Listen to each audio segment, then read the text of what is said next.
Hi everyone, in front of me I've got a device with a brand new Android 13, and let me share with you how to turn off running apps on this operating system.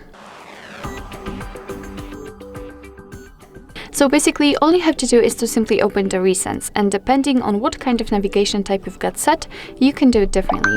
If you've got the 3 buttons navigation, and then all you have to do is to simply tap on the button with the square icon or 3 bars icon, but I believe it is a square icon.